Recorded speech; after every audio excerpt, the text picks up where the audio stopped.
ഞാൻ ഇന്ന് നിങ്ങളെ പരിചയപ്പെടുത്തുന്നത് ഒരു ടാങ്കിന്റെ അടിഭാഗത്തുള്ള ചളി ഊറി നിൽക്കുന്ന ചളിയെ റിമൂവ് ചെയ്യാനുള്ള ഒരു ടൂളുമാണ് ഞാൻ നിങ്ങളെ പരിചയപ്പെടുത്തുന്നത്. ഇത് ഉപയോഗിക്കുന്നത് എങ്ങനെയാണെന്ന് പറഞ്ഞാൽ ആദ്യം ടാങ്ക് ഒന്ന് നോക്കാം. ടാങ്കിന്റെ അടിഭാഗത്ത് ഇപ്പൊ ഞാൻ കുറച്ച് ഭാഗം ക്ലീൻ ചെയ്തിട്ടുണ്ട്. പക്ഷെ അപ്പോഴാണ് എനിക്ക് തോന്നിയത് ഇതൊരു വീഡിയോ എടുത്തിട്ടിട്ടാലോ എന്ന് തോന്നിയത് കൊണ്ടാണ് ഞാനിപ്പോൾ നിങ്ങളെ ഡെമോൺസ്ട്രേറ്റ് ചെയ്യാനായിട്ട് പോകുന്നത്. അതിന് നമ്മൾ ചെയ്യുന്നത് വേറെ ഒന്നുമല്ല, ഈ ടൂളിനെ നമ്മൾ വെള്ളത്തിലേക്ക് ഇങ്ങനെ ഇടും. ഇട്ടതിന് ശേഷം ഈ ട്യൂബിന്റെ അറ്റം നമ്മൾ ലേശം വെള്ളം വലിച്ചെടുക്കുകയാണ്.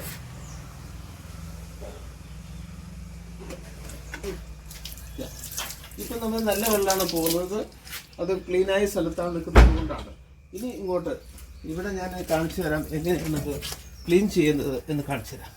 ക്ലീൻ ചെയ്യാനായിട്ട് ഇവിടെ നമ്മൾ ചളിയുള്ള ഭാഗത്ത് കൊണ്ടുപോയി കഴിഞ്ഞിട്ട് ഇങ്ങനെ നീക്കിക്കഴിഞ്ഞാൽ ഈ ചളി മുഴുവൻ വലിച്ചിടും. അപ്പോൾ നമുക്ക് നോക്കിയാൽ ഈ പൈപ്പിൻ്റെ അടുത്ത് നോക്കിയാൽ ആ ചളി വെള്ളം പോകുന്നതായിട്ട് കാണാനായിട്ട് സാധിക്കും. ഇല്ലേ, ചളി വെള്ളം പോകുന്നില്ലേ? ഇതാ ഇങ്ങനെ നമുക്ക് കുറച്ച് നേരം കൊണ്ട് തന്നെ ഇതിൽ കംപ്ലീറ്റ് വെള്ളം കളയാതെ തന്നെ നമുക്ക് ഈ ടാങ്കിനെ അടിഭാഗത്ത് ക്ലീൻ ചെയ്യാനായിട്ട് സാധിക്കുന്നതാണ് ഇതിൻ്റെ പ്രത്യേകത. ഇത് വളരെ കുറഞ്ഞ ചെലവിൽ നമുക്ക് തന്നെ ഉണ്ടാക്കിയെടുക്കാം. ഞാനിവിടെ ഉണ്ടാക്കിയെടുത്തിട്ടുള്ളതാണ്.